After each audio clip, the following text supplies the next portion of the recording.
प्रकार से वह भारत के प्रधानमंत्री बनने का ख्वाब देख रहे हैं, जो जनता दल यूनाइटेड 2000 ईस्वी से अपने बूते पर अपना मुख्यमंत्री नहीं बना सका, हमेशा उसे एनडीए का या महागठबंधन का सहारा लेना पड़ा। और वो अगर जब प्रधानमंत्री बनने की बात करता हो तो आप समझ सकते हैं कि वो किस प्रकार से मुंगेरी लाल के हसीन सपने को देख रहे हैं। और जहां तक श्री ललन सिंह जी ने कहा कि भारतीय जनता पार्टी ने जनता दल यूनाइटेड को कमजोर करने का काम किया, आप देखे होंगे कि 2010 में जो उन्हें सीटें मिली उसके बाद लगातार वो सीटें घटती चली गई। और जनता दल यूनाइटेड के वो नेता भी हैं, तो आखिर ऐसी कौन सी परिस्थिति हुई जो उनकी सीटें घटती चली गई और भारतीय जनता पार्टी की सीटें बढ़ती चली गई। भारतीय जनता पार्टी जो जनता से वादा करती है उन मुद्दों पर, उन सारी जो हमारी प्रतिबद्धताएं हैं, जो हमारा मुद्दा है, उन मुद्दों पर हम सब काम करते हैं। और यही कारण है कि भारत के प्रधानमंत्री जी विगत मात्र 8 वर्षों में जिस प्रकार से उन्होंने पूरे देश में आम लोगों के कठिनाइयों को रखने का काम किया, उसे दूर करने का काम किया, हमारे प्रधानमंत्री जी ने जिस प्रकार से इन सारी चीजों को रखने का काम किया, उनकी लोकप्रियता सिर्फ राष्ट्रीय स्तर पर ही नहीं वैश्विक स्तर पर बढ़ी है। और आश्चर्य इस बात का है कि कल शपथ ग्रहण समारोह संपन्न ही हुआ है कि अपराध की वारदातें बढ़ने लगी है।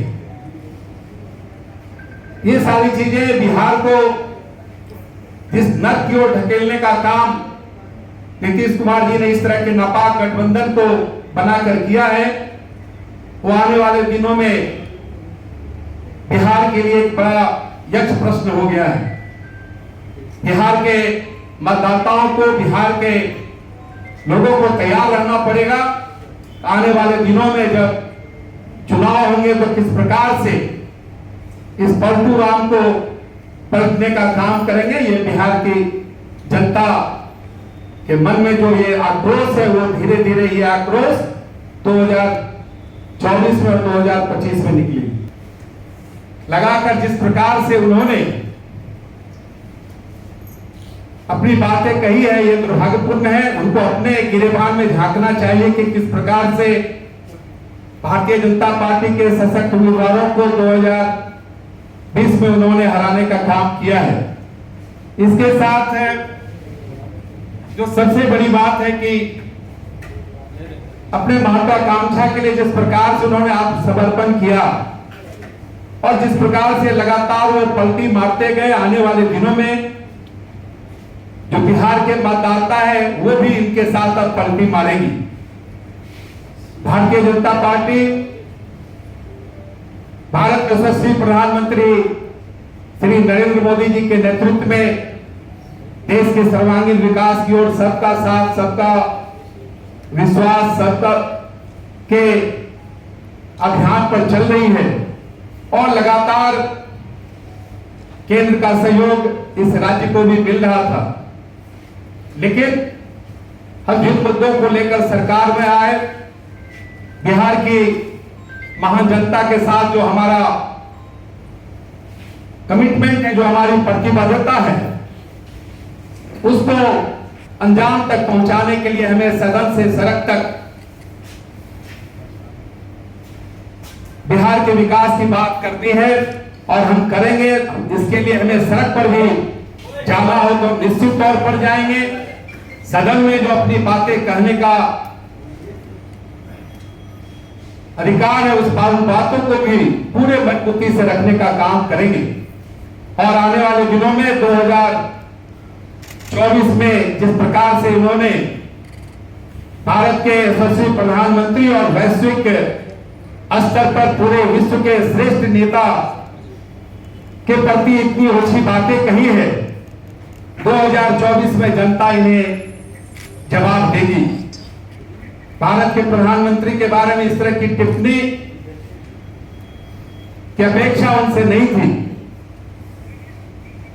उन्हें इस तरह के ख्वाब जिस प्रकार से उन्होंने देखने का काम किया कि हम आने वाले दिनों में विपक्ष के हम प्रधानमंत्री के रूप में उम्मीदवार के रूप में दिखेंगे, यह तो तय करना है विपक्ष के नेताओं को। सोनिया गांधी बनेंगे कि राहुल गांधी बनेंगे, शरद जोशी बनेंगे, नीतीश कुमार जी बनेंगे, ममता बनर्जी बनेंगी, केजरीवाल जी बनेंगे, ये सारी चीजें तो विपक्ष के लोगों को तय करनी है। फिर एक दो आरोप के आधार पर उन्होंने सरकार से, एनडीए से अलग होने का अचानक निर्णय लिया। और आपको पता है कि 2017 में भी श्री नीतीश कुमार जी ने कि राष्ट्रीय जनता दल यूनाइटेड को तोड़ रही है और भ्रष्टाचार के मुद्दे पर वो महागठबंधन से अलग हुए और फिर भारतीय जनता पार्टी के साथ सरकार हम सब मिलकर बनाए। लेकिन मित्रों, और ठीक यही आरोप परसों उन्होंने भारतीय जनता पार्टी पर लगाया कि भारतीय जनता पार्टी जनता दल यूनाइटेड को तोड़ने का प्रयास कर रही है और भ्रष्टाचार के मुद्दे पर ये मौन हो गए। जैसे लगा कि लालू प्रसाद जी का परिवार भ्रष्टाचार, उससे भ्रष्टाचार के सारे मामले खत्म हो गए, वो गंगा नहा ली। लेकिन आप सबको पता है कि वो मुद्दे आज भी हैं और उस पर कार्रवाई चल रही है।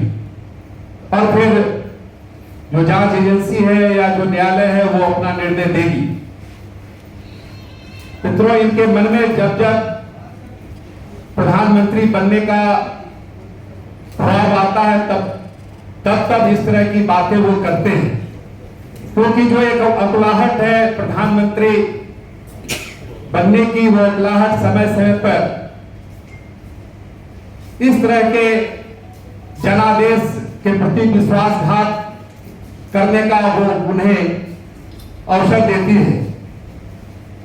कल आश्चर्य तो लगा कि राष्ट्रीय जनता दल के राष्ट्रीय अध्यक्ष ने आरोप लगाया कि जनता दल यूनाइटेड के उम्मीदवारों के खिलाफ उम्मीदवार खड़े किए गए।